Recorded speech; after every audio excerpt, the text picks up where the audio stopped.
Welcome to the Grateful Podcast. I'm your host, Jack Wagoner, and today's guest is my friend, Daniel Smith. Daniel is a poet, a writer, and an overall amazing human being. He's such a thoughtful person, and I think you'll get so much out of this conversation, just digging into the magic of life and why life is so special. I hope you enjoy this episode. Daniel Smith, welcome to the Grateful Podcast. Thank you, Jack. It's great to be here. Grateful to be here, actually. Grateful. Yeah. We've been talking about this for so long. Yeah. I remember when we first met. Well, you were sort of a legend before. When I was there at the gym, he said, Jack will come back. Jack will. I'm like, who's this Jack character? And then one day you walked in for it was prom. You were visiting for prom, I think. And I was like, this guy flew back from France when he's not allowed to, just to go to prom. Like, that's legend move right there. That's crazy. That's legendary. And you greeted me with, like, your smile, and I wasn't sure. Sometimes people are like, hey, but they're, but no, it was, and then I'm like, damn, this is a genuine dude. And then you're like, yeah, I got a podcast. I'm like, damn, anything else you want to? I don't know what I'm trying to say, but it's awesome, dude. Yeah. It's so cool. You're building. You're just building. That's on what yourself, I'm trying to do. For people. It's great. Yeah. Thank you. That was my intro, I guess. I like that. You introduced me. Yeah, dude. Well, it's like the interviewer is always the one who's this is gonna be interesting. I thought about this too, because I think I ask cool questions and I like interviewing people. Yeah. So I'm coming here today and I'm like, I don't know what it's like to be interviewed. Like, I'm nervous that I'm gonna. Yeah. Well, I thought about that too, because you're someone that we just like riff off each other. It's not like a lot of my interviews. I ask a question and I ask a question. I ask a question. But do you find that it like fizzles if you don't keep asking a question, or is it? It depends on the person. Yeah. It's a real like test of like social intelligence, emotional intelligence, I think, because some people will go back and forth, we'll bounce back off each other, and some people need that. They go into it thinking, oh, this is an interview, I need to be asked a question in order to respond. Right. That's definitely not how this is gonna go, and I know that you love asking questions, so I'm looking forward to a different format a little bit. Answering a question with a question. Yeah. So for you, introduce me a little bit, but for you, I remember when I told you that I have a podcast, you said, I have a podcast. Yes, I did. and I was like, no way, because that's not a common response to that. And your podcast is a little bit different than this one, but you have so much energy, both you have it in life in general too, but you listen to your episodes and you're just like so excited and bring this energy that is so easily transmitted through this medium that normally is hard to transmit energy through. And it's the same with your writing. You're just so yourself in your art and the things you produce, and I think that's just such an amazing trait. Like, you're truly, what I always found like cool about you is how you're just so yourself, and it feels like you're not trying to be anyone else and ever. Thank you. Yeah. Thank you. I appreciate that. I've been trying to find that energy again, because I remember, like, if I went back to 2021, listen to like that first episode, I had all these ideas. I was like, this is what I envisioned, like giving myself a setup. But it came from a place of like, when I first went to London, I had these conversations with people that I'd never had before. And I'm like, whoa, this is awesome. Then when I got back home, it was still COVID lockdown. And I'm like alone in my room, and all my friends are in college in Boston. I'm at home working, I think. And I was like, dude, I miss. So I was just like, well, if I can't talk to other people, I'll talk to myself. And so I had to like bring the same excitement of, a room full of people having a debate. And then I just end up going with it. But it was really empowering for me to like, just like talking to yourself for the pure enjoyment of it, or talking about what you think or whatever, not trying to necessarily convince anyone, just like doing it. I found like parts of myself that I couldn't access, like, when I'm just thinking or when I'm writing or something, like actually sitting and making a little ritual space to like, all right, I'm going to sit, press record, and I'm going to talk, and it pulls things out that you wouldn't even know were there. And it's so cool. So it was thrilling to see that you're doing something similar, because I think it's important for, especially now, like young people, young men to go into ideas and like challenge stuff, yourself included, because it's like everyone's, like you said, people are trying to be other people, and it's like, stop that. Yeah. Well, we don't like, the whole thing, like when you're recording a podcast just yourself, you really get into these parts of your brain that you didn't really know were there. You're unlocking these ideas. It's like you're pulling stuff out of a hat and it continues to come out, and eventually you're like, where is this coming from? It's like the magician's hat. The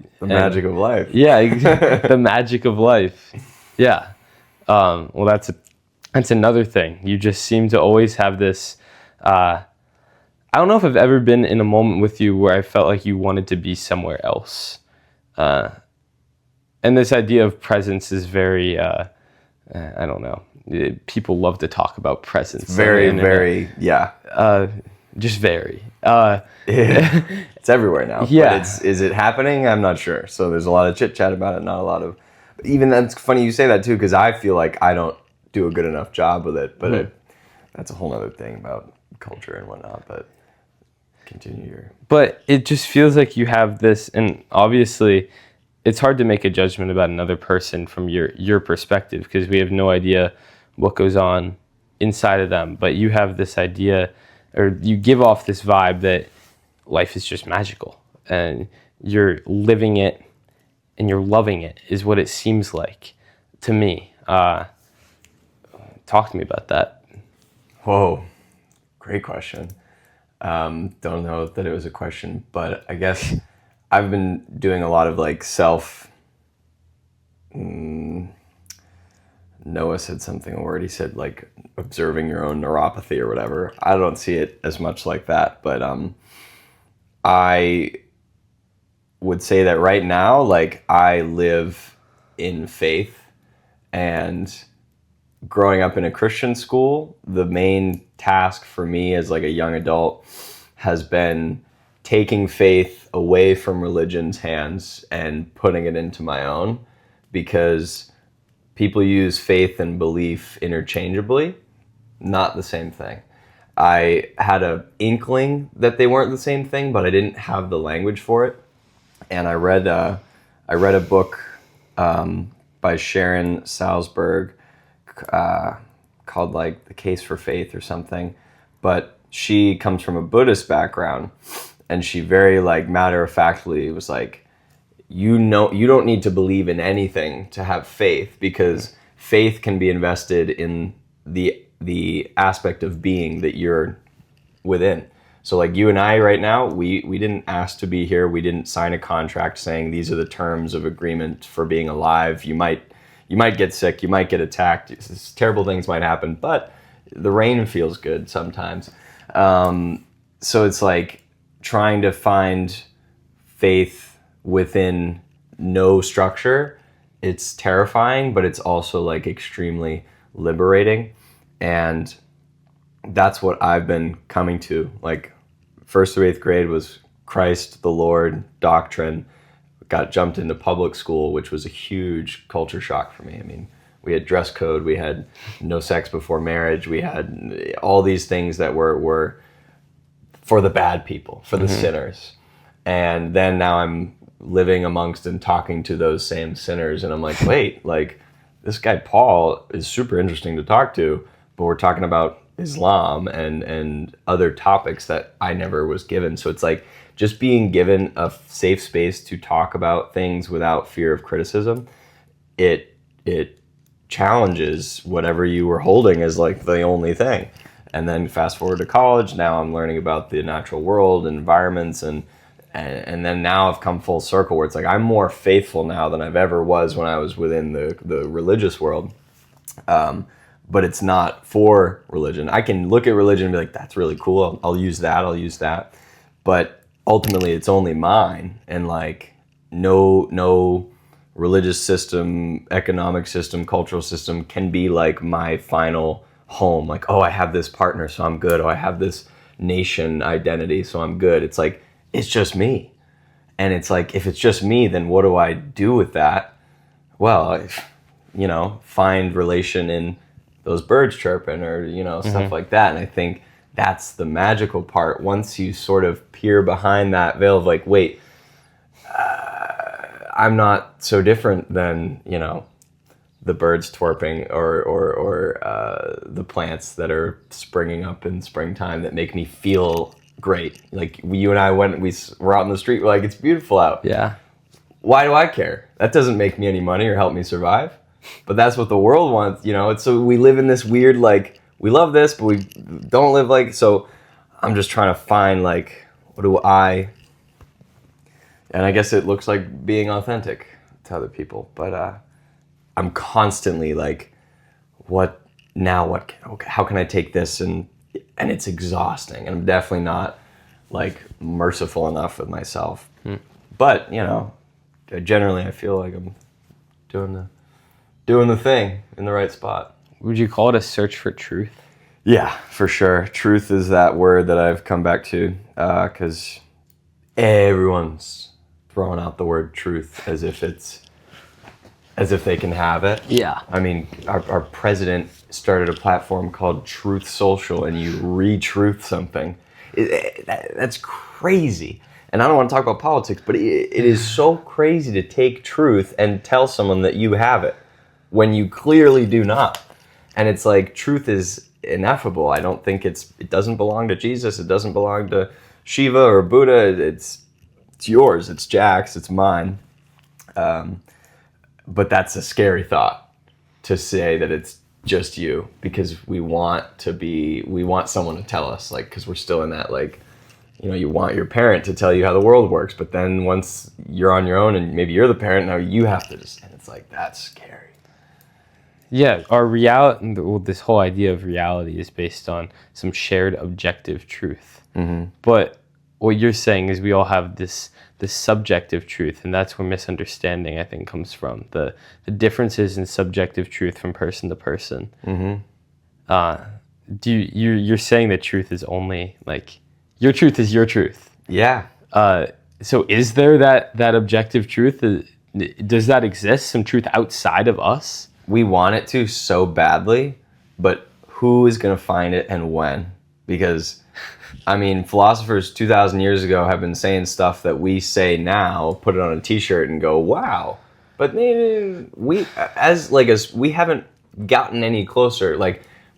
So this is crazy you asked about magical life, because last night I was starting a book about occultism, which is like, hey there. Dogs here. Dogs here.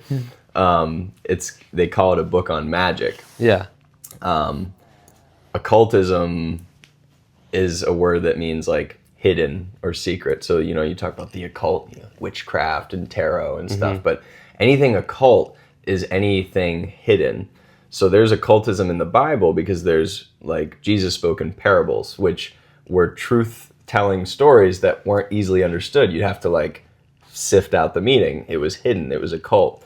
But what that book is, like, kind of talking about is, like, humans have been talking about magic for a long time. Like, the ability to have an intention and put it into reality. And we love those movies. Doctor Strange, you can manipulate. Like, we fetishize magic so much, but the question I have is, like, well, how much of that is based in our real experience? Like, who was having an intention and putting it into reality enough so that we started calling people magicians? Yeah. Someone must have. And, like, I think that's pretty cool. Someone started the idea of magic. Someone somewhere, maybe it was a culture, but, like, there was enough people who seemingly manipulated reality, which is just to, like, you could manipulate someone's reality if you understand more about it than them, So It's like there's knowledge, truth, it's all kind of mashed together, but it's a lot. I mean, people spend their whole lives researching this stuff. So I don't find myself drawn to the, dive in the books and research until I find the truth, because that's like, you're never going to find the truth. It's like, love is part of that too. So if you're burying yourself in books, you're never going to experience the bliss moments and whatnot. But I forget what you asked me.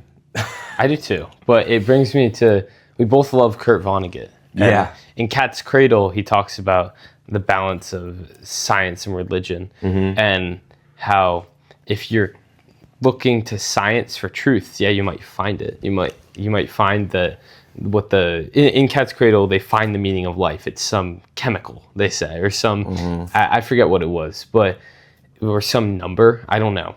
42, I think the meaning of life was, or maybe that's a different thing. But it was on that line. And then religion, it talked about it being these lies, but it felt like meaning to people. So even if the objective truth is found, it's not satisfactory to humans because they want more. They want stuff to mean more. Exactly. And I think, so this book referenced this, like when we discovered atoms, everyone's like, we did it. We found the smallest thing. And then it's like, you go a little smaller. And then once you get super small, sometimes it's matter, sometimes it's energy. So like, even when we thought we had the thing, it's like, well, now we don't have the thing. And then quantum physics is the next frontier or whatever. But yeah, we get to the bottom and then we find there's another bottom. And there's already philosophy about that. There's something, it's like, have you ever heard it's just turtles all the way down? No. Someone was like, oh, like the whole world is like on top of a turtle shell. And then the question is, well, what's that turtle standing on? Well, another turtle. It's just turtles all the way down. Yeah. So like this idea that you get to the thing and then you realize that it's just a smaller thing on a bigger thing and it's part of, and like at some point you have to ask like, all right, why am I asking these questions? But that reminds me of something.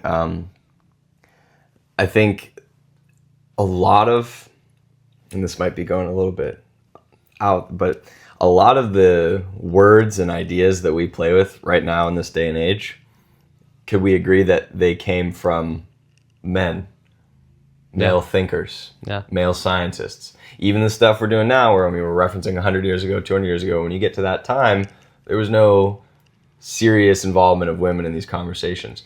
So the way that our culture tries to digest the world is very masculine, which wants answers. It wants to distinguish this from this.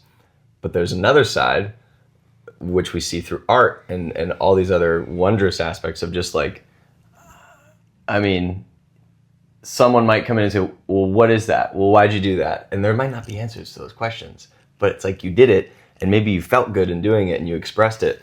I was talking to Camilla from Book Club, and she pointed out how like, and she said it in a way that was just so like matter of fact, which always like makes you go like, oh, Jesus, I didn't think of that. She's like, we were talking about the Bible specifically, but she's like, men always want to like relate to the main character, be the main character, find their traits within the main character of a story. Yeah. And she's like, at least myself and other, like, we don't read it like that. Like, if I read this, I go like, oh, that's crazy that happened to them. What an interesting reaction to that situation, versus like, oh, this is trying to tell me this truth about myself, and oh, I see myself here, and it's like, so there's multiple ways to approach. Mm-hmm. So when confronted with like mystery and life and all that, like, you don't have to figure it out, but you can, it's like, oh, I want to go surfing. Let me figure out the science of how waves work, or just like play on the waves. There's different takes. So that was something that was interesting to me, because it made me look at myself like, well, how often do I do that? All the friggin' time. Yeah, I do it in everything. To me. Yeah, and I think that's good, but to an extent, because there will be moments that hit you where like, all right, I don't know how to make meaning out of this. What do I do? My meaning machine is broken. So yeah, it's hard, but I think going back to like, it's so magical to be able to like live in the fact that it's like, you don't know, nobody else knows, and that's okay. Yeah. And then you get to like figure out how you want to be. And I truly believe that you are either there or on that track, because everything you said about me, I've see that reflection in you too, which is such a great thing to embody at this point in your life. And I know I'm not that much farther apart, but college will do a lot. You will be a different man 5 years from now. Not different, but sharp and toned. You'll shed things away that you don't need, and like some people live as if that doesn't need to happen. But you're already at a point where you see life as a constant, like grow, change, try again, grow, do more change stuff, because that's enlivening. And like, why would we be given 80 years to live, like, if we're not gonna use them to be gooder? You'll be more good. But yeah, so fun. Yeah, I mean, we are, and I don't see a point in living the same way over and over and over and over, because we have time to change. We have time to evolve. That's what we're meant to do, I think. I mean, I don't claim to know what we're meant to do, but that's what feels right. It's what feels more fun. I think chasing fun is huge. Huge. And that's a big part of my philosophy. And like, from... Nice. Yeah.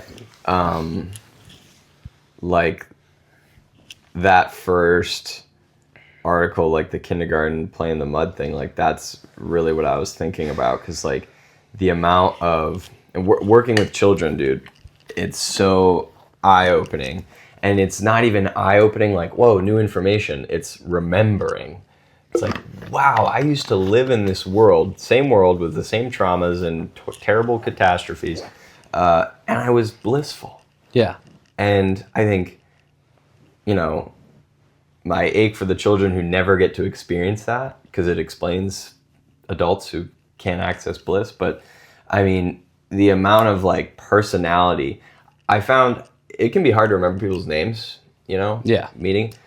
In kindergarten classrooms, there could be 25 people, and like day 1 or 2, I could like get all their names, because they all move and talk and look at you in such unique ways. It's not hard to distinguish each person. So, some people are better with words than others, but like I could just look at the cubbies because all their names are there, and then match them up. I'm like, all right, this is it. And eventually you get it, because they're so unique at that point still. They haven't had their individuality beaten out of them in the name of intelligence and economic growth. And it's like that there is so much that we aren't tapping, like in just children. Like every adult is just a bigger kid. Everyone was a kid once, and maybe their childhoods weren't the best, but like kids live in the presence because they have no other choice. When I wait on tables and they have babies, dude, babies will just like stare at you and not break eye contact, and they'll just be like, and I'll just stare back at them now, because like the parents, some parents are, you see a whole spectrum of like how they approach it, but like, dude, people are so boring compared to kids sometimes. Like they're just like, say weird stuff, do weird stuff. Like when I was subbing on Tuesday, this kid, he was walking down the hallway, he's first grader. The lunch lady was on a knee scooter because she had a boot on her ankle.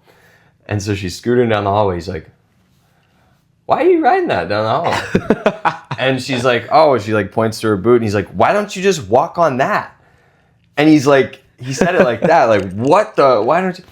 And I'm watching this interaction, and I'm just like, dude, these are the questions we gotta ask. Like, why wouldn't you? And you can't do anything because it's a kid. But like, imagine if grown-ups talk to each other like that. Yeah. Oh, it'd be so fun. It'd probably cause a lot of fights, but like, it would be so fun. It would cause a lot of fights, but I think it would, the conflict would be different. Because there's a lot of conflict in grown-ups where people are just afraid to hurt each other's feelings, or afraid to say something that'll get under the person's skin. It builds up this tension that just explodes. Yeah. Or with kids, just like, why are you doing that? Yeah. And it's just right out there on the table for you to come back with the same thing. Just explicit truth. In that, well, it's the word truth again, but it's just right there. You're not hiding anything. And those moments are I've learned how important those moments can be, because when a kid asks that question, right, there's putting out, they're like, they're opening a door for you to, in that moment, like augment their worldview just a little bit. Yeah.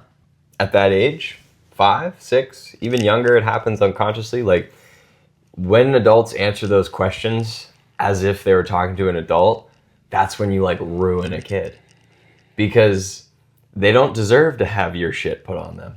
Excuse me. You're good. But it happens all the time, and it's, you know, you can't insulate a kid from, you know, the messy stuff. But I see so many parents, like in restaurant context, just treating their kid as like annoying things to be controlled while they wait, while they get food at a waiter situation, you know. Like, it makes me uncomfortable, because they'll like say, oh, look him in the eyes, tell him thank you this. I'm like, we can be chill. Like, you're a kid. I don't need you to like fold your hands and do this. Like, that's fine. You can be silly. I want pancakes. All right, I'll get you pancakes. Not say please. It's like, whatever. And there's just, they'll be like, and I now see those when it's like, okay, you're just poking the holes in the magic balloon just a little bit. Yeah. And then they're like, oh, I guess having fun in life isn't what I'm meant to do. So, dude, chasing fun all the way. It's ruining the sense of wonder. I think that's another one where you see kids and this curiosity, this wonder of the world, they see the world as something to be explored, as something to learn more about. Yeah. And you get, when you see kids or teenagers that are just deflated, it was just 10 years where this wonder, this magic balloon was popped. I love that analogy.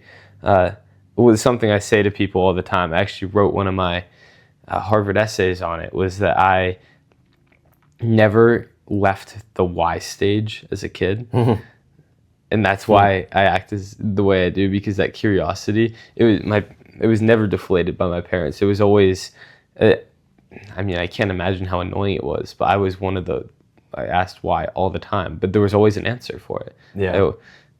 I remember the clearest one that my mom always brings up is, who paints the sky?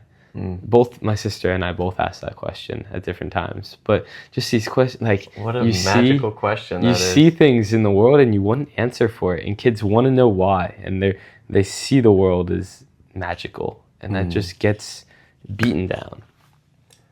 Because, like, we might have knowledge stored in books everywhere, but not every person that's alive now knows all those things. So we live in a world that is treated as we've figured it all out, but it's like, no, your own experience, you haven't figured it out. So it's like, go dig up that weird plant or flip the rock over, find the bug. Like, the amount of fulfillment in just like looking at like grass, dude, there's so many things happening in grass sometimes. There's like bugs and little things. And I remember laying in a hammock one time, like on my belly and just looking down, and the amount of stuff going on was crazy. Yeah. And so we said, oh, I'm bored. Oh, nothing's. There is so much happening all the time. And it's like we're conditioned to just tune it all out, focus on our thoughts, and then we hate ourselves and pop pills until we die.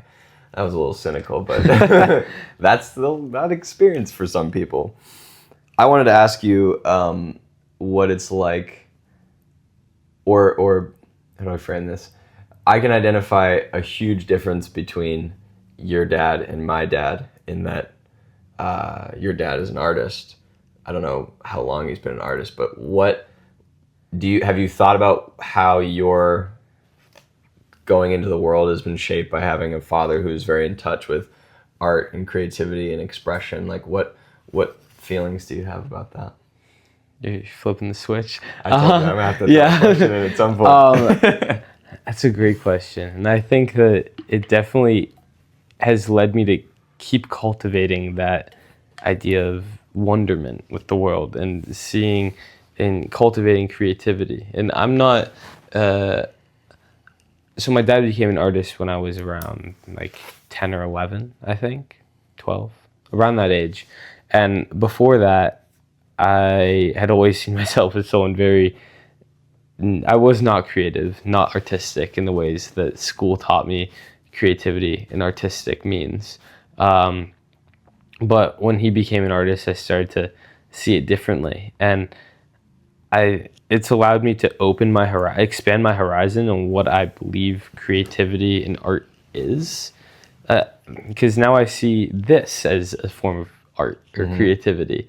I hate the what is art question. We've talked about that before, but it's allowed me to expand that. And that's so important because I can feel creative, and life does feel more magical as a result of that. That's beautiful. All right, perfect segue into this line that I wanted to read from this book. This is called The Power of Myth by Joseph Campbell. We could get into it, but there's a line here that I really liked. The function of the artist is the mythologization of the environment and the world. So basically what you just said is feeling like you can use art to like bring more magic into the world. And so in this book, he's talking about how like humans have told myths for thousands of years. We still take those myths, turn them into movies, shows, games, but we don't actually, as a culture, live within a myth. Yeah. Christianity is one sect, but like by and large, we aren't all agreeing like, okay, this story means this to our lives. But he talks about myth as tools for deep inner understanding of the human experience. Not little fairy tales or folk tales, but like the hero's journey. What is happening when someone, leaves their home, finds conflict, faces it, grows, develops. We tell stories of growth and overcoming all the time, but we don't necessarily like live them. So tying back to like what we first started talking about, like being authentic, living in magic, whatever. Lately, I've been trying to live and like build my life as a myth. And so the things that happen to me, the people I meet, the relationships I have, the books that are impactful, tying that into a myth. And part of that work has been reflecting on things that I've forgotten as a kid. Whether, and that's the crazy part, is like you can do whatever you want. So like I have a bunch of giraffe paintings like in my room that I've accumulated. Like I got one at Goodwill that was super cool. My dear friend Rajni painted this like super lovely depiction of two giraffes like neck hugging, and one of them is black and white and the color from the other one is like bleeding into it. That's as so if cool. It's like, it's stunning. I don't know how she did. Shout out Rajni. I got a phone call her today or tomorrow. But and then I have another one, and then when I was a young child, I was at, I think, York's Wild Kingdom. A giraffe came over the thing with its neck and licked my whole face, and I cried hysterically. I was terrified. Like a giraffe tongue to a 4-year-old. Is it rough? It's like sandpaper, like purple. A cat's tongue? It's huge too. I mean, like think about their head. It's going all the way. And so then like recently I'm like, dude, like a giraffe is like my guardian, And it's silly, and it can be silly, but okay, then what do other cultures say about the significance of a giraffe? Oh, well, they're of elevated stature, so they have long vision and foresight, and they're very like regal creatures, and just like relating to the world in a way that's unique to you is so fulfilling and empowering, because it's like it's fun, and it's also very truthful, because we all live in such isolation. You think you don't have a romantic partner, so you're alone. You're not alone. Christ, your lungs are being filled by the trees in your yard and stuff. Like, we have such a deep relation to the natural world. And again, we've been conditioned to think we don't. And it's like making your life like a little myth story. Like, you have so many things that you could talk about and tie together, and like, oh, this happened to me, and then what are the odds, and then this, like, our lives are interesting, and we tell stories about interesting lives, and we love them, but it's like, why don't we give that same grace to ourselves? So I think making yourself a mythical figure in a way, like because in a myth there's lessons, there's action, maybe there's fighting, maybe there's love, maybe there's confusion and fear, whatever. That all happens to us. It's like your life is a story, so play with it like it is, you know? Why do you think we relate to myths so well? Good question. I'm thinking of all the things that this guy said, but I'm trying to like digest it in my own. I think there's been a huge period of being a human where there was like literally nothing to do that would distract you from like the main, like, oh, I gotta like feed myself and stay alive. Like, you know, instruments haven't always existed. There was a long time where you could just, maybe you just sit and chat. Maybe you just sit and listen. I mean, the amount of time we've had to like deeply, deeply introspect and like exist, you can figure that stuff. So those myths were built in a time when that was like the normal. You know, you didn't have a phone going to bed with you every night where you could access information from anywhere, anytime about anything. And like, how are you supposed to learn about yourself when everything is begging you to like interact with it? Like, please, please, please, like, look at me, talk to me, learn about me, advocate for me. It's like, no, dude, chill, I need some time. So I think myths are so relatable because the people that wrote them had nothing else to distance between them, like their actual self and their understanding of their self. I don't know if that makes... What if one platform could handle your CRM, proposals, scheduling, contracts, invoicing, subscriptions, project management, client portal, file sharing, marketing, all in one place? Meet SweetDash, the OG all-in-one business platform built to eliminate software overload and help you scale with confidence.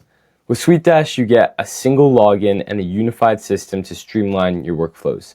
You get powerful no-code automations that reduce manual tasks and put your business on autopilot. And here's the game changer. You get unlimited users and clients. That's right, no per user fees. Add your entire team, your clients, your contractors with no additional charges. But SweetDash doesn't just build software, they build community. The roadmap is shaped by feedback from the community, and there are live support sessions to help you succeed every step of the way. Tens of thousands of small businesses and more than 1,000 five-star reviews on Capterra and G2. They all can't be wrong. You can try it for free, no credit card required, at sweetdash.com. That's SUITEDASH.com. SweetDash, one login, one platform, one monthly price, unlimited potential. That does make sense. Well, I mean, for me, the books that have taught me the most are like Siddhartha right over there, or The Alchemist, and it's actually one of the ways that we first connected, like in talking about books like that, where it was a story that could be teaching the same lesson as some, like, I don't know, self-improvement book where it would explicitly state a message, but in these myths, you're implicitly getting the message, and it relates to your subconscious on a level that you can't relate to by just reading these words and the lesson explicitly stated. And that's one of the reasons I think myths are so important, because throughout human history, the best way, we're empathetic creatures, so the best way for us to internalize a lesson is not by reading it explicitly stated, because we can intellectually understand things that we don't physiologically understand or emotionally understand. But we'll emotionally understand something when we witness someone living by it or suffering the consequences of a certain life philosophy. Yeah, and I think we don't like give ourselves that credit. And we wouldn't enjoy the things we enjoy as much if that weren't the case. Like, so much of the stuff we consume relies upon our like ability to empathize. And I like what you said, when you state a lesson versus show the lesson, very different. Subtle, but very different, because you're convincing someone's mind or you're convincing their heart. And this one's way more powerful. Yeah. And a quote I heard was like, fiction writing conveys meaning without making the mistake of defining it. Ooh. because a lot of those like self-help, I mean, the self-help phenomenon is like huge. Just you look at the titles of things, 7 steps to blah blah blah, take back your life and blah blah blah. Like it's all these feel good, like, oh wow, my brain wants that, but it doesn't do anything for you because you're not having like an emotional relation to it. It's not folding into your story, into your myth, and it's like some things can't be like forced down someone's throat. Yeah. And I've had to remind myself of that because, you know, if I think I have something good to say, you know, you want someone to also understand it that way, but they can't because you're coming from your experiences and your lessons, and you can't just jump into someone who maybe doesn't even want to be taught anything and be like, here's how I see it. How can you not understand? It's like, well, you had a different upbringing, you've had different experiences, this and that. It's like, again, it goes back to you. It's like you can only have yours, but you can shout it in your way, which is, Olivia said it at Bibble Babble beautifully, like the most personal, specific to you art is often the most relatable to the general public because we really crave, like we are much more similar than we think. Yeah. And so when you try to take your experience and make it more relatable, it's actually less relatable because that diluting is not what we want. We want the raw, the gritty, the like wicked thoughts, the impure thoughts, the beautiful, profound feelings, like all that is mixed in. So, yeah. It's what Rick Rubin talks about in his book. I haven't read that. I got to. Yeah, he talks about the audience comes last, and Yeah. you come first. You have to make something that you truly love, because when you love something, other people will love it. Yeah. Trying to impress everyone, it's gonna impress no one. Yeah, man, and that was something I ran into when I first was doing my podcast, because it was like, it wasn't. I was for myself, but then like as I was talking, I would notice myself like verbally backtracking on things, or sort of, well, you know, like downplaying the intensity. Like it was very kind of lofty and fun, and but I take things very seriously. Yeah. But I don't always, like, I'm very, you know, but I can be like, blah, blah, roll off the, you know. So finding a way to like be honest with that, where it's like I take my experiences, my feelings very, very seriously, but I live in such a way that's sort of like, you know, a little more playful, and like I can joke around, and but both of them are there. So if I'm just leaning on one and that's what I put out, it's not genuine, you know, like, Yeah. So I have to like find a way to mix in. So like the last one, the winter one, I think that's what you might have listened to. Yeah. That was a new style that I was trying, but it's still, it almost went too far to the serious end where I had no wiggle room. It was like I had a script. The first ones I was like, no script, I don't want a script, I want to just like free flow. But then I would finish, I'm like, I wish I'd said this. So if I'd had a script or bullets or something, like I could say what I want to say, have some wiggle room. And then I went too far the other way where I was like all on script, and there was no like little funny quips in between, and like that gave it life and a little bit of character. So figuring it out. But this next one though, whew, It's gonna be something else. it's gonna be crazy. Well, I want to get to that in a second, but something I heard you say there is you're talking about this tension between like the serious you and the funny, or the light fun. And I've heard you describe yourself as an old soul before, or you've been described as that. I think Yeah. that's something I've heard as well about myself. And it's interesting because you're an old soul, or you're wise, but then you're also talking about being a kid and having this fun element, and this duality between two seemingly conflicting ideas, seemingly opposing ideas, but they seem to work well together. They seem to blend, melange in this way that's really they complement each other. Yeah. Yeah, dude. I think I know this old guy. Met him on my walks to and from the restaurant. He's been my neighbor for 20 years, but I've never known him. He sits out on his porch, and just watches the world go by, and people walk by and I'll say something, I'll talk to him. And so that happened enough times where one day he's like, hey, you got a second? You want to come up and sit? I'm like, sure, dude. And that was like 6 months ago. And now I joke that he's like my adopted grandfather. He's like 82. He lives alone. He's kind of a slob. But he is one of the most fun people to talk to because he is like silly and can riff. He can appreciate a leaf fluttering down from a tree, but then he's lived some horrible circumstances. And at night he'll get serious and he'll look at me like, and when I try to fall asleep, I'm just reliving the memories. They're just going stuck, and my dreams. I'm back in this shit that happened, and like it gives me shudders to think like this guy is in his 80s and he's replaying like decades of life, horrible childhood, fighting parents, like drugs, gangs, like all this stuff, and then he's like being all silly and like he tells little poems to people in public and he'll joke with you, and he's always the one in the, if he's in a waiting room somewhere or if he's in a doctor's office, he's cracking jokes.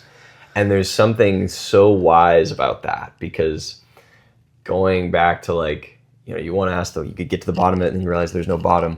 And it's like, well, why am I asking these questions? Like, you will be born and die without figuring it out. And that's like so obvious, but we live as if that's not the case. We live as if we're going to someday figure it out. I still do that sometimes. I'm not going to figure it out. Mm-hmm. So taking your life seriously because it is such a gift, but also knowing that it's like so fleeting, you have to joke because like, what else is there to do? You got to laugh a little bit. And yes, life is serious, but it's also not, because it could go away like that. And so, yeah, it's a hard thing to like balance, and especially in like the context of love, to like give all of yourself to a person, it has to be both of those things. And I think like we struggle with how to do that. Because you want to be a certain thing for somebody, you want to be successful or strong or open or available or fun, but we have all those things. Yeah. So it's like to try to, scrunch it all together. It's tough, but it's exciting too. Like, what am I gonna do with this experience? Is my playful side gonna take over, or is my serious side gonna take over? What say do I have in it? Like, can I choose? Oh, horrible news just was given to me. Do I go spiral, self-destructive, blah blah blah, or do I make a joke out of it and do stand-up comedy or something? Like, there's so many ways to. So that's cool. That's cool. Sorry for interrupting this episode with Daniel, but just want to remind you, in case you forgot, that I'm a high school student about to be college student without a lot of money. And you can help the Grateful Podcast get even better and help me out financially with just a $5 donation to the show at the bottom of the show notes below.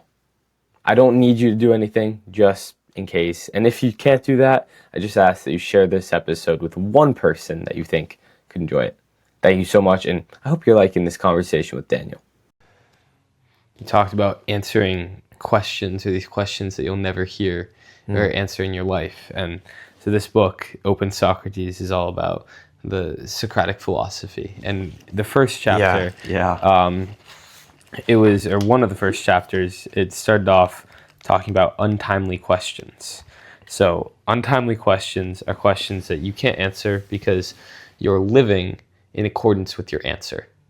Yeah. So you can't answer if you pose yourself a question, and you already are living based on an answer to that question.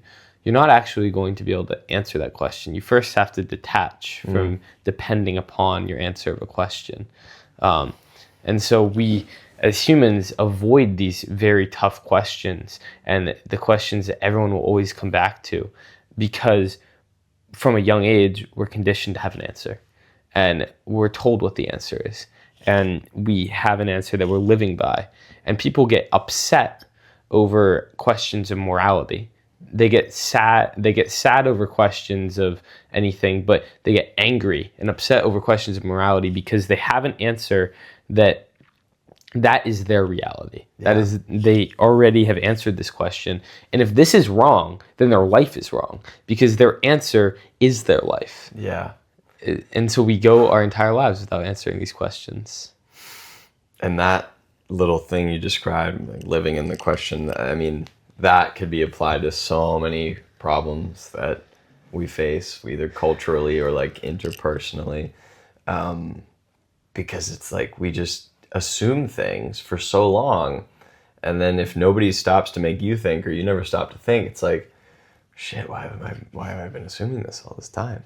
Yeah. And it's like a blessing and a curse, because there are, and I came from, in 8th grade, middle schoolers, we're just about at the point where we know everything, right? But I was within this Christian worldview. I had the most hardline moral takes, and I look back and I shudder at the things that I claimed to know, the things that I said to people because of what I thought I knew. It was vile in retrospect, and pitiful. But it was all the tools that I had. I was raised in this environment where the people that were authority figures to me, the people I looked up to, they taught me about this moral framework that was in this book, and then it crumbled, and then turns out it isn't actually in the book, and the book is up to interpretation, believe it or not. And so yeah, the moral question has been a huge thing for me, because there's so much animosity around it, whether it's sexual freedoms or gender or nationality, like all these big questions where it's like, what is right? What is just? You can go back far enough in history and be like, well, you shouldn't have had this in the first place. So, we don't want people coming into our country. But then I go to my local town city hall meeting and they're saying a word of devotion to the Native American lands that we're inhabiting. Mm-hmm. So we don't want foreign people to come into our land, but we are the foreign people who came. And so these morality questions that we just toss out and answer so easily, it's like, I'm in a position where I don't think I can take a hard stance on most moral questions, because again, you ask the right question and it's like, oh shoot, didn't think of that. This was actually something we talked about in my one of my first philosophy meetings in England, and the only moral absolute that we could agree on was that you may never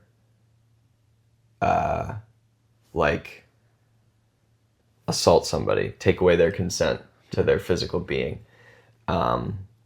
murder, robbery, all these things could be justified some way. But it was like, even though if you're the last two people on Earth and you need to save the species, you have no right to force yourself on somebody. And I thought that was interesting, whereas at the end of all of it, it's like this group of people agreed that our autonomy must be protected and valued, and and again, that's a whole nother thing, but yeah,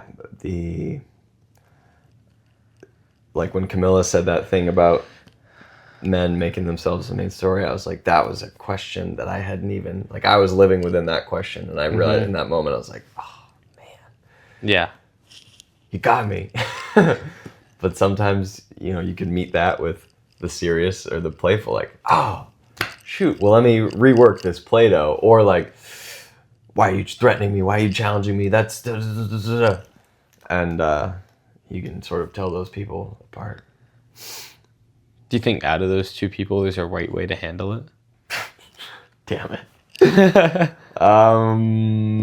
See, first gut is yes, but also then I could question that. But I think there is, maybe right isn't the correct word, but there's an optimal way to handle it, which might give the most benefit to you and the other people. But yeah, that's interesting. A socially optimal way, yeah, to handle it. Yeah, there's definitely those. Those exist. that's what's hard. Like you take a word like truth, and like you can't define it, but then you got to use it Right. to Yeah. understand things. Well, So then language we is limiting too. it's back to the untimely question. Like even if we're trying to ask ourselves what is truth, but on a day-to-day basis we use our current definition of it. Yeah. Because it's one of those unavoidable ideas that we must use. We must have some concept of what is true. Mm-hmm. Yeah. And then you also have to be able to communicate with people who don't have your same mind. Because you might think you have it figured out and you have this great thesis or whatever, but, you know, Joe Schmo isn't going to be like, you're right. Yeah. He's going to be like, what are you on? So there's that, like, yeah. It's so fun, though. It's exciting to, like, it's just such a weird time. Like, growing up now, I feel like there's like a blanket of negativity over everything.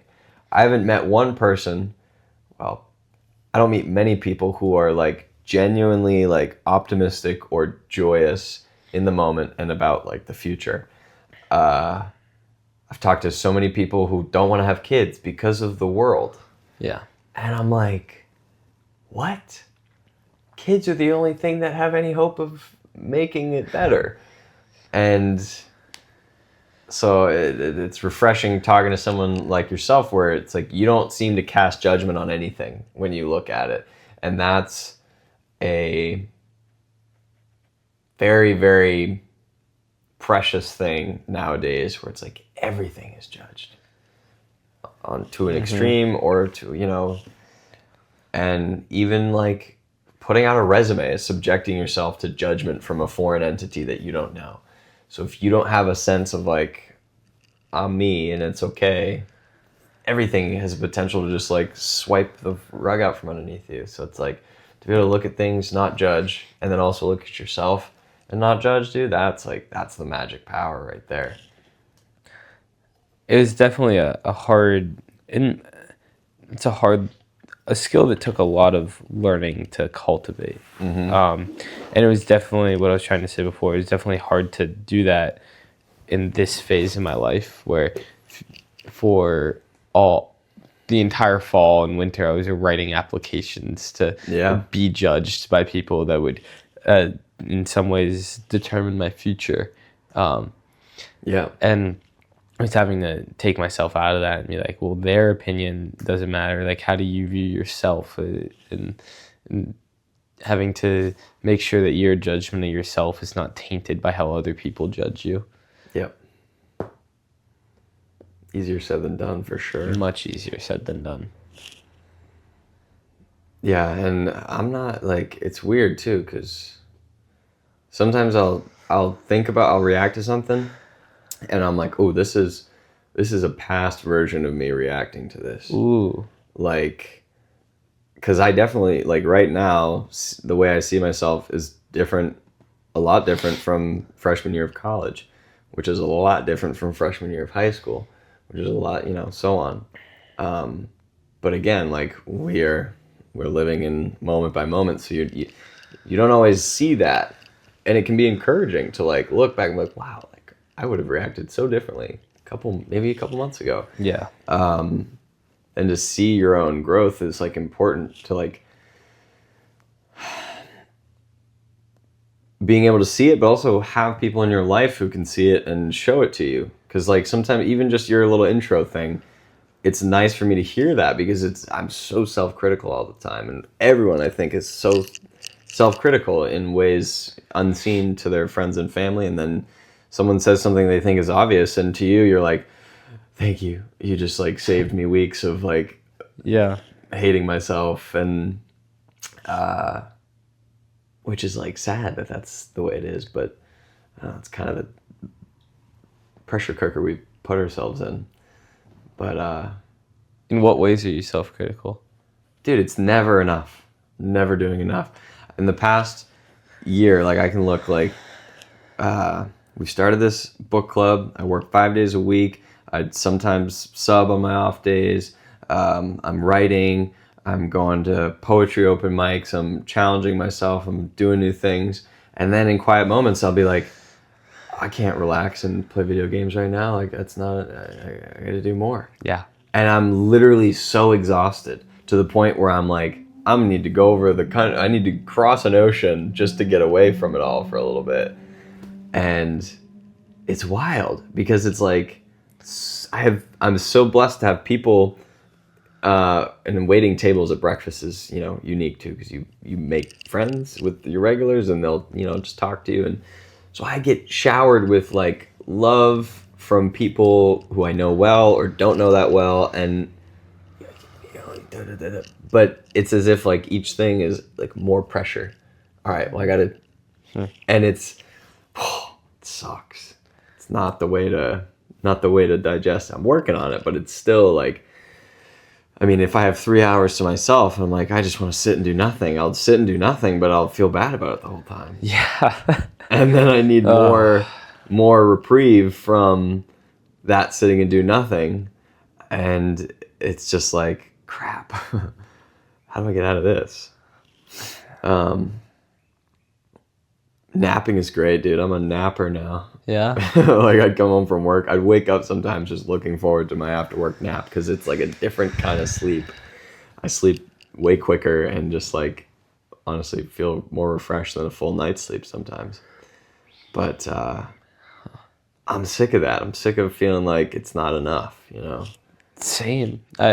It's a hard feeling, and I want it to stop. I want to figure out how to get rid of that feeling, because I heard this quote: "Not wanting something is as good as doing it." And it took me a second to think about that for a second. But I want so much, and I wrote down this thing yesterday. It said, "Desire is a contract to be dissatisfied until you achieve the thing you desire." Mm-hmm.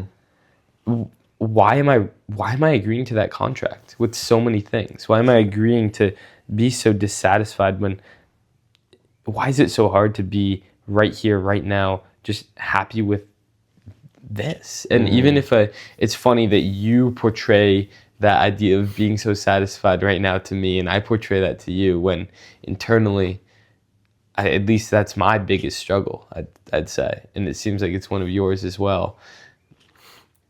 And it's as if when people tell me, you're doing great, blah, blah, blah, it makes it worse. Yeah. Because it's conflicting with that inner dialogue of like, Right. no, I'm not. So I'm like, oh, you don't get it. Like, blah, blah, blah. Mm-hmm. But it's like, no, they do. And they're like, it's okay. Because nobody's waiting on you. Nobody's waiting on you to do this and release this.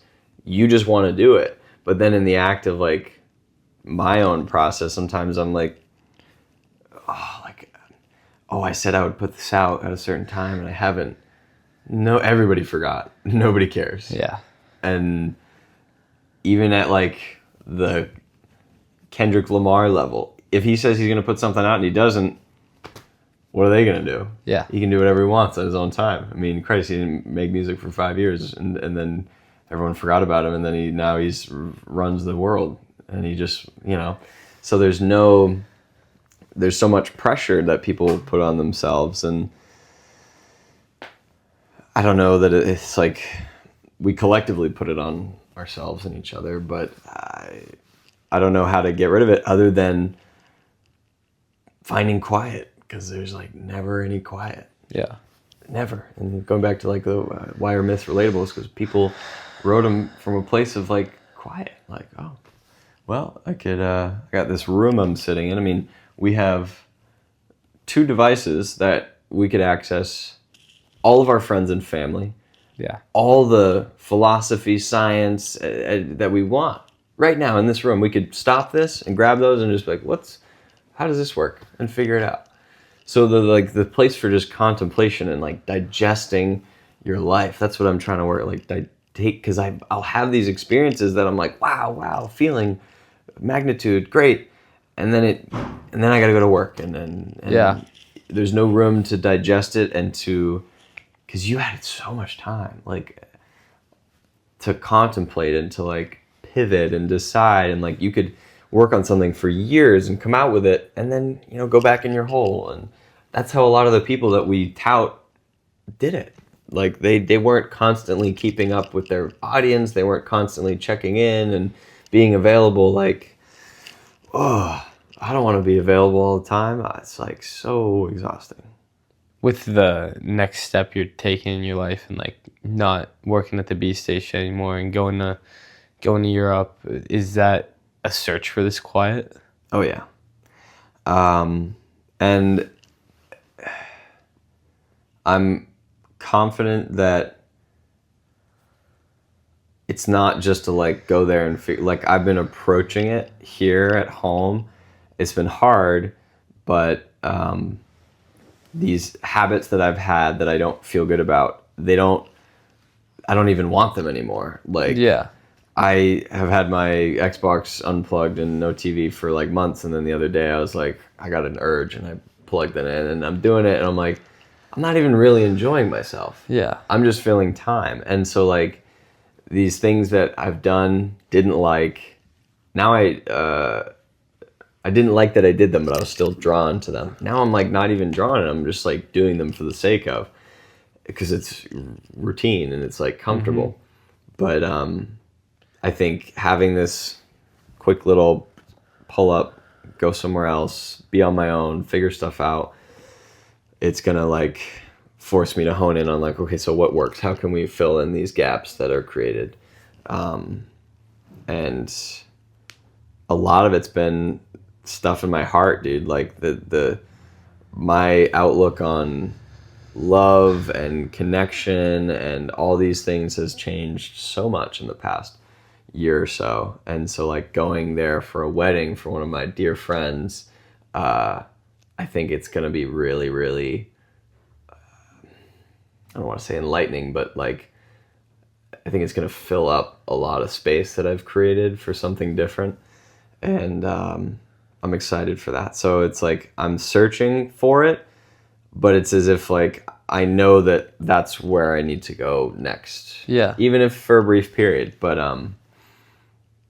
checking in with someone from my past who I care about a lot, and I'm sure we'll have conversations that, are really, really impactful for me. So I can't know how it's going to play out, but I know it's like, this is something I've been planning for a while. Now it's here, and everything that's happened between the initial start of the plan and the action of the plan, I feel like I've changed a little bit in the meantime. And so like going there, it's good. And it's hard to leave and say goodbyes or see you laters, but like I've had to get used to that, because like when you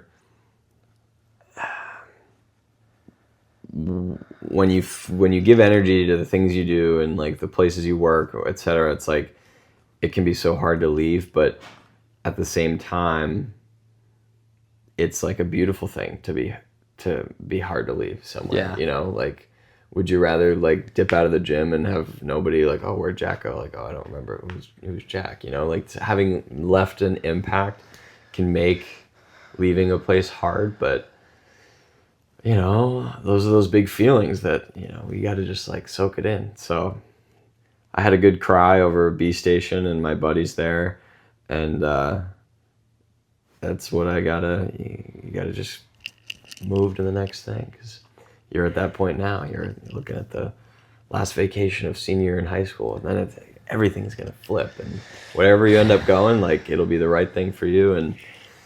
But yeah, dude, it's like a lot of people around me want to collect and like see, oh, I got this person or I got this job, and I've never related to that. And it's been like, for a while it was like, what's wrong with me? But now it's like, what's wrong with you? Yeah. Not really, but for me it just doesn't work. So confidence in my own path and like being okay with not having a road, because it's scary, dude. Driving at night with the lights off type thing. But I'm grateful and blessed. It's just like you have a I've always felt like when you make a decision, it's like trusting in your heart. Like you trust, you just said there for me, like whatever happens will be best for you. Mm-hmm. That goes back to like the magic of life. Like it will work out. Yeah, because it has to. Because whatever the events are, if you are making it a part of your myth and your story, that's it. Like there's no functional purpose of being like, oh, I wish I had gone to this school or done this thing. Because if you did, then your life wouldn't be the same as it is. And maybe you don't like it, but like you can't know how it affects. So it's like, yeah, dude, whether you go to Harvard or Northeastern or wherever, it's like that will be where you're meant to be. And like I can say that in confidence, and it's like nice because there's so much like, what if I gotta weigh all the options again, using your brain to live life versus your heart. We were never meant to do that. Use our brain. The brain's a great resource, but like you can't trust that shit. Yeah, It's deceitful. Yeah, I was thinking about this the other day. I don't think I've ever made a big decision from my brain or totally from my brain. I might have been talking about it with you at the gym actually. Like every big decision has just come from here. Even if I want to rationalize it up here, it's always come from like intuition or heart. Mm-hmm. Or your gut brain. Gut brain. People, there's literal neurons in here. Yeah. Oh, I have a gut feeling. It's like we talk about it, but it's like, no, your gut is telling you something different, maybe, or confirming. And again, it's scary to do that because we live in a think about it, analyze it world, but it's like, no, that's not the whole picture. The whole picture is like, it's crazy that we're even alive. Somehow your mother had you inside and ate food, and that food turned into a human capable of reflecting on the experience of being like, it's crazy. It's crazy. So it doesn't matter if you believe in God or not. That's not even a good question. It's like you are freaking God. You were created from nothing, essentially. God's a spider. God's a freaking silk spinning spider, dude. God's a spider. God's a giraffe. Yeah. Oh, it's so fun. It's so fun. And it's like, we've created a little word bubble of like ideas and things, and then we're both gonna have to leave this room and go on with our lives and do the boring stuff again. Yeah. But then you come back and you have another, and then you're like reminded, you go, oh, cool. I've been looking at that painting this whole time. I think it's very interesting. There's a lot going on in the head. The eyes look really kind of beaten down and sad, and like that brain is just loaded up with stuff. Yeah. I don't know what's going on in there, but like I feel that. You're the third guest to say that they were looking at that painting. Do they always sit here and you sit there? Not always. Not always, okay. Yeah. Cool. Yeah. Dude, this was awesome. Yeah. Before we end it though, I want to talk about your podcast that you're releasing. Yeah. Because that is super exciting, and you've released the snippets, and it's this poetry, but like you're so into it, and this like rhyme schemes, so much depth to it. So yeah, dude, that has been I think I did the first open mic in February. Olivia went with me.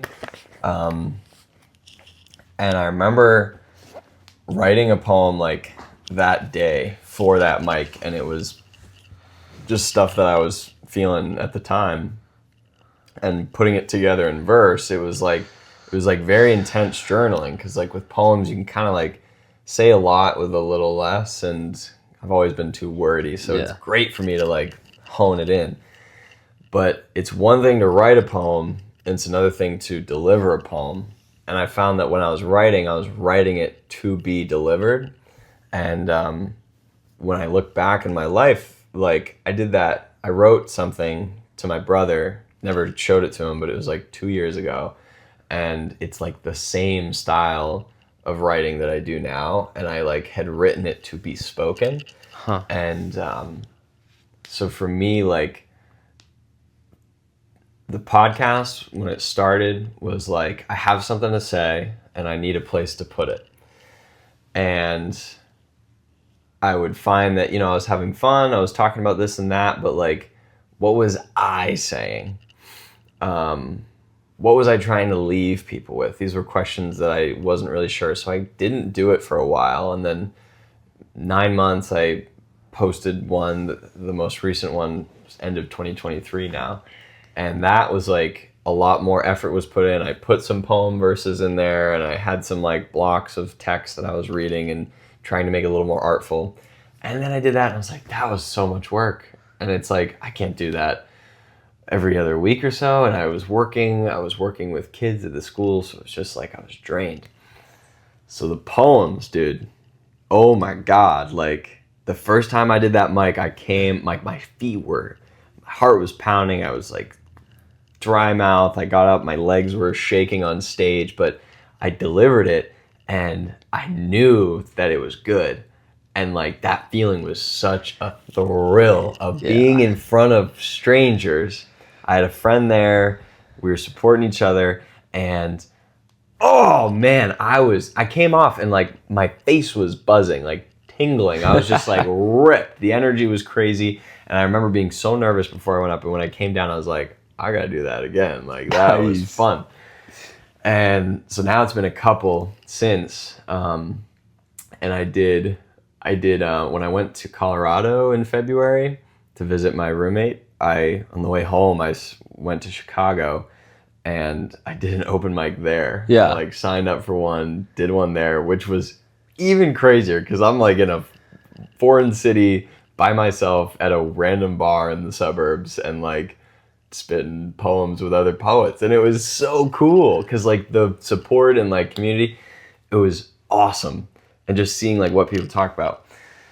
So now that's led me to this idea of like, well, I could do podcasts like this because I loved like the speaking, but I would do it once and I'd be like, I want to like try more stuff out. Like I have more, but so I think there's been a lot of things that I've wanted to say for so long, whether, reflecting on myself or people, friends, society, whatever. And it's so much effort to like sit and like really talk about it in the way that people seem to talk about things. And once I started doing the poems, I was like, whoa, it like unlocked a tool to take all that and like digest it into something. So for like a couple months now, I've been slowly but surely chipping away at this script, we'll call it. And it's like, dude, it's like over 4,000 words. And that's insanity. It's like straight, I wouldn't call it a poem, but the whole thing is like rhythmic and mostly rhyming. So the 2 snippets that I posted were like a minute each. I haven't recorded the whole thing. I'm probably going to do that this afternoon, honestly, because I need like privacy because it's a very like loud moment. It's probably going to be like 25 to 30 minutes. Like that's insane. But it's so like for me, and it's like exciting because it's gonna like there are some people who maybe heard my first podcast or have known me for a while, and like they're gonna see some stuff and hear it from my mouth that's like, whoa, it's intense. Yeah. And for a while I avoided intensity so as to be digestible, but it's like, nah, it doesn't work, dude. Do you? People want the gritty. Yeah. People want and like you said, I'm like a peaceful, fun-loving guy. This is some angry This is anger dude. stuff. This is anger. This is frustration. This is, self-hate. All this hate. So I'm excited, dude. It's going to be cool. Because, like, and even just doing it and writing it and, like, speaking it on my own like, it's been therapeutic. Because I'm, like, taking junk that I have and putting it out, looking at it, stringing it together in an artful way. And I feel better. Like I've felt better about my anger and frustrations just since doing it. So then putting it out in the world, it's a whole other thing, but it's like so cool. So Peace of Mind podcast, probably sometime this week. April into May. But I got to get it out before I go to this wedding, because then I won't. Yeah. I won't do it. So this is literally the last week. This is your week to do it. This is my week. I'll definitely link it in the show notes or description of this. Yeah. And I can't wait to listen to it. Yeah. I'm gonna like sit out. Hopefully it's warm enough I can sit and we get the hammock up. Just sit in the hammock, look up at the sky, listen to you yell some poetry. Yeah, it's not the sweetest look at the sky moment, but yeah, dude, I'm excited. And I'm excited to, like, for the first time, I feel like genuinely excited to share with people that I know and stuff. Cause like for a while I was like, oh, I want this to get views and blah, blah, blah, blah. But I've realized it's so much more fulfilling to have like a few people that you actually know be like, hey, I listened to your, and I loved it. Like, yeah, it made me 100% think of this. And it's like, that's all that you can want for, you know? Like, I don't want to be known or viral or famous. Those feelings are like, they pop up like, hey, what, you're not good enough to be widely known, blah, blah, blah, blah. Joe Rogan, blah, blah, blah, blah. Yeah. But it's like, that's not a standard that I want to shoot for. Right, that's not what you're going for. It's...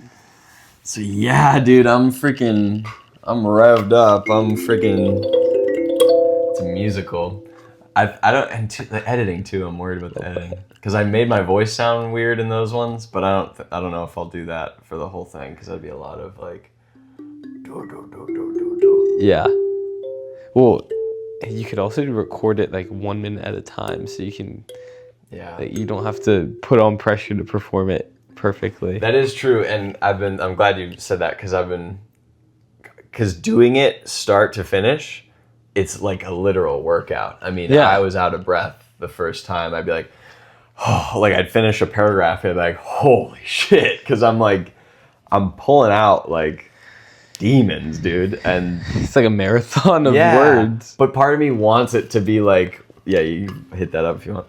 Part of me wants it to be like one full go, because like I don't know if I want to cut out those like moments of me like catching my breath, because I feel like that is part of, that's the authenticity of it. Yeah, but then there's, again, you want it to sound good and clean and crisp. So I'm still, but I have to record it, because there are some parts that like bleed in, so I want to like keep a momentum going. But I'll have to do some breath work before. Yeah, 100%. Yeah. But I'm stoked, dude. I'm stoked to like have found something that I like and that I can like lean into hard. And then getting live feedback from I would not be in this position if I hadn't taken the step of like doing it in front of people. Right, that's because cool. Doing it by myself is so much easier, and I can be even more animated than I would have been maybe on stage. Being on stage, being a little bit animated, like I still have some nervousness about going like, you know, crazy. Yeah. But it has unlocked some like vocal inflections or gestures that I might not have done if I was just like, oh, let me try to sit and record this thing. I might just be talking through it, but I want to be like, yeah. I'm excited. I wish I knew how to play the banjo. Me too, honestly. That'd be really... I'm not an instrument guy. Kind of wish I was. A lot of those banjos are stringless. Yeah, he'll put strings on them if he wants to play them. I mean, kind of have to. Yeah. I sometimes think about like that same thing where, I mean, your podcast, it's like when you do this, it's going to be very unique, very you. And I think about ways of bringing more me into this, because like sometimes I love the conversations I have, but sometimes I think they're not the most like unique in the world, and thinking about how I can have that more, like bring more me into it. Yeah, it's a great want to have that. And again, you're young, dude. Yeah. We're young. You got time, you know, and you might not be satisfied with whatever you find towards that for another few years or so. Exactly. So it's cool that you're doing it. It's great. It's good for the people you talk to, the people that hear you, yourself, most importantly. And you know, nobody can answer that but you. But you have the wants, and so then you'll get it. But we'll take some. You figure it out. Take some time. Yeah. But yeah, dude. I mean, you could dance between English and French, and you could make a different personality with French Jack and American Jack, and French Jack could be the you know, who knows? You'll figure it out. But it's you'll never be the only, you know, the most unique, but it's like you can be the most you. Yeah, exactly. Damn, Dude, that was good. Thank you. Hell yeah, brother. Yeah. Hell yeah. Thank you for tuning in to this episode of the Grateful Podcast featuring my friend Daniel Smith. Daniel is just so amazing. Such a good conversation, such a long conversation. What's even more amazing is that we kept sitting on the couch for like another hour talking. I just really enjoyed what I got from this conversation, and I hope you did as well. Make sure to subscribe to the Grateful Podcast wherever you're listening and leave a review to help me out in the future. I'll see you next week. Stay grateful.